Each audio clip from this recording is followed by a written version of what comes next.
Belum 2 minggu sejak Khamzat Chimaev naik tahta sebagai raja baru kelas menengah UFC dengan menyingkirkan Dricus du Plessis di UFC 319 Chicago, atmosfer dunia MMA langsung berubah jadi gaduh.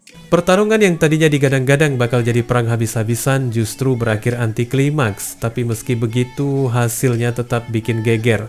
Chimaev sekarang punya sabuk emas di pinggang. Dan fans udah nggak sabar ngelihat langkah berikutnya. Lucunya, hype itu nggak berhenti di kelas menengah aja. Desakan publik, bisik-bisik promotor, sampai sinyal dari para petarung sendiri mulai mengarah ke skenario yang lebih gila. Chimaev nyoba ngincer sabuk kedua, kali ini di kelas berat ringan.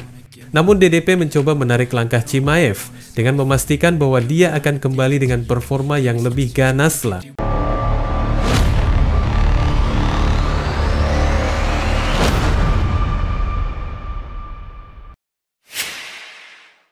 I like you in my bed, but you keep me on red. Oh, everything is like a test. I better not text or I'll come off desperate. But if I lay down and I play dead and I stay dead, baby you'll get sick of being the monster. Bayangin aja teman-teman, baru juga juara, udah langsung diundang buat nyoba nasib di divisi yang lebih besar. UFC jelas ngelihat peluang besar, money fight, super fight, drama besar yang pasti bikin arena penuh sesak. Nama yang paling sering disebut? Nggak lain dan nggak bukan, Magomed Ankalaev, penguasa baru kelas berat ringan. Narasi ini muncul bukan karena kebetulan. Kedua gaya bertarung mereka nyaris mirip. Sama-sama ngandelin tekanan brutal, kontrol grappling, plus tangan yang bisa bikin lawan linglung seketika. Kalau beneran kejadian, ini bukan sekadar duel perebutan sabuk. Ini potensi jadi laga super fight yang bisa ngerubah peta kekuatan UFC. Khamzat допускал переход 63, но в теории допускаешь вот такой поединок против Khamzata?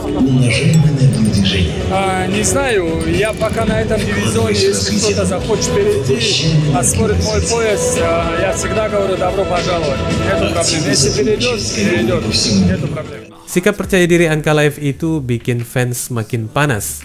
Dia bahkan nyindir halus. Kalau ada siapapun yang mau naik kelas dan nyobain dirinya di kelas berat ringan, pintu selalu terbuka. Jadi kalau Chimaev beneran banting setir ke divisinya, Ankalaev nggak bakal ngeluh. Malah dia siap ngasih sambutan dengan tangan terbuka, tapi tentu sambutan versi oktagon, tinju keras, tekanan tanpa henti, dan grappling tajam. Di sisi lain, Chimaev juga bukan tipikal juara yang suka leha-leha. Setelah merebut sabuk, bukannya pengen rehat panjang, dia malah gatel buat balik secepat mungkin teman-teman. Rumornya dia minta balik tarung di UFC 321 Oktober nanti.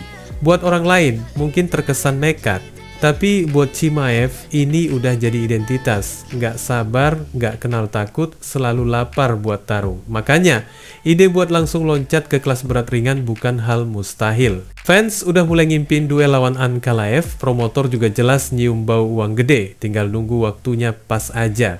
Meski begitu, ada juga nada skeptis. Banyak yang bilang Chimaev belum benar-benar diuji di 5 ronde penuh, apalagi lawan petarung yang sekuat dan sekomplet Ankalaev. Belum lagi perbedaan fisik. Ankalaev terbiasa bawa badan kelas berat ringan, sedangkan Chimaev meski kuat, tubuhnya masih adaptif ke kelas menengah. Loncat ke divisi lebih gede berarti siap hadapi power, durabilitas, dan jangkauan berbeda. Jadi meskipun hype-nya gede, resikonya juga bukan main-main. Tapi UFC nggak pernah peduli terlalu banyak sama kalkulasi itu. Selama ada demand, selama fans jerit minta duel, selama tiket bisa ludes terjual, mereka bakal dorong skenario ini. Dan sekarang dengan Chimaev lagi panas-panasnya, kesempatan emas itu nggak mungkin dilewatin. Entah hasil rematch Ankalaev versus Pereira gimana nanti, nama Chimaev tetap bakal nyangkut di diskusi. Kalau Pereira berhasil rebut sabuk balik, tentu duel lawan Chimaev juga gila.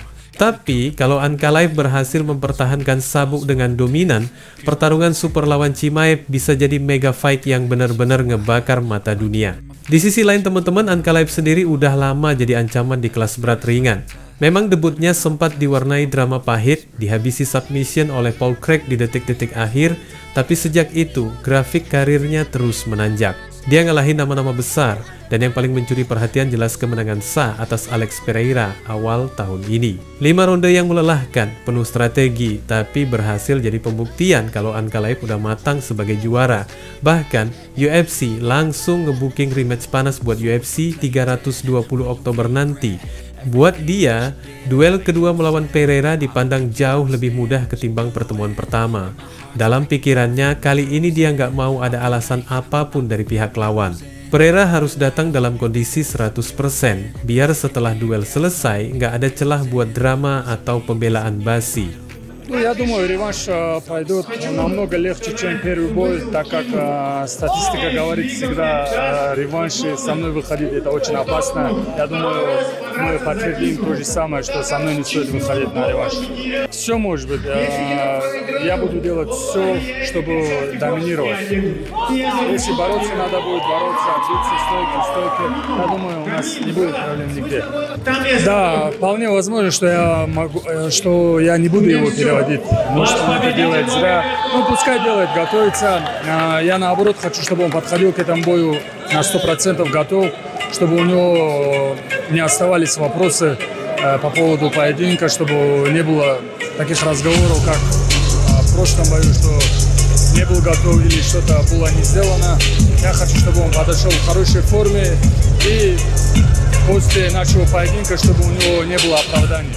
Nah, yang gue heran nih teman-teman, Ankalaev sepertinya nggak punya urat takut apa gimana ya. Buktinya setelah mempersilahkan Khamzat untuk menantangnya, belakangan malah nyuruh calon lawan rematch-nya jangan banyak alasan jika kalah lagi. Intinya teman-teman, penjaga pintu neraka di kelas berat ringan sekelas Magomed Ankalaev bukanlah sekedar isapan jempol semata.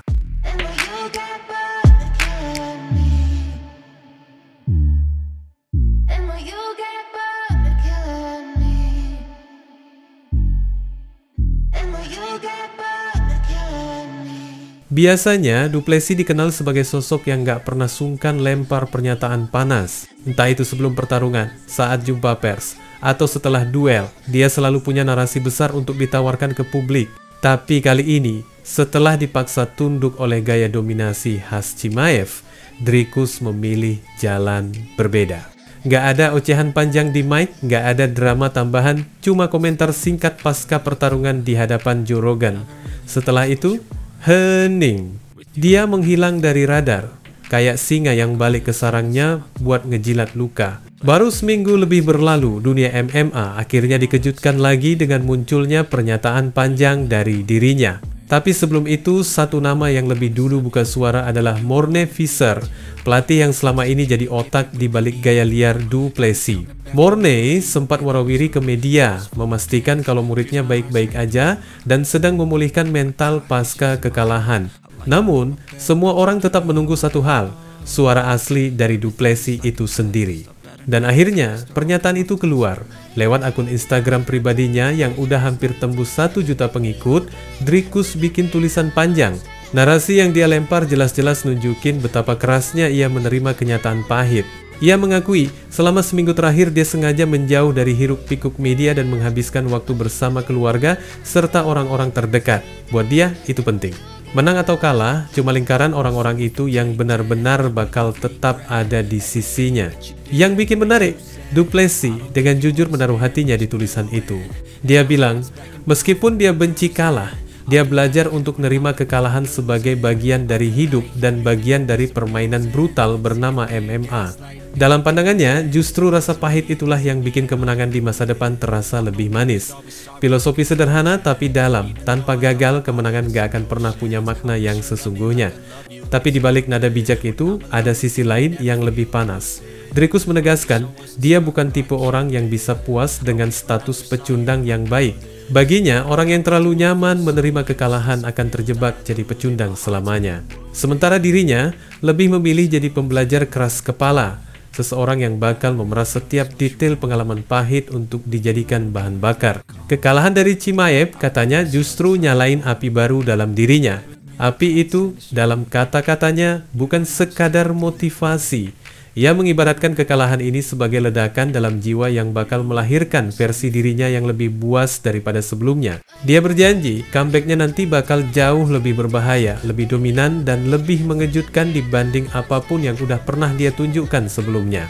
Dalam pikirannya, jalan menuju kejayaan dan kebesaran belum berakhir, justru baru dimulai lagi dengan babak baru yang lebih keras. Kalau dilihat dari sejarahnya, janji kayak gini bukan hal asing. Banyak petarung besar pernah jatuh lalu bangkit dengan versi lebih garang. Pertanyaannya, apakah Du Plessis beneran bisa melakukan itu? Sayangnya, jalan buat dapat rematch instan sepertinya masih panjang. UFC punya logika bisnis yang berbeda. Setelah kemenangan dominan Chimaev, promotor tentu lebih tertarik nyari skenario baru ketimbang ulang duel yang hasilnya udah jelas. Apalagi, pasar lagi haus sama sesuatu yang fresh. Entah itu super fight lawan Ankalaev atau duel blockbuster lain. Buat Du Plessis, artinya dia harus turun lagi ke jalur pembuktian. Mungkin lawan top contender, mungkin juga duel eliminasi. Intinya, dia nggak bisa berharap bakal langsung dipanggil buat rematch perebutan sabuk. Wassalamualaikum warahmatullahi wabarakatuh.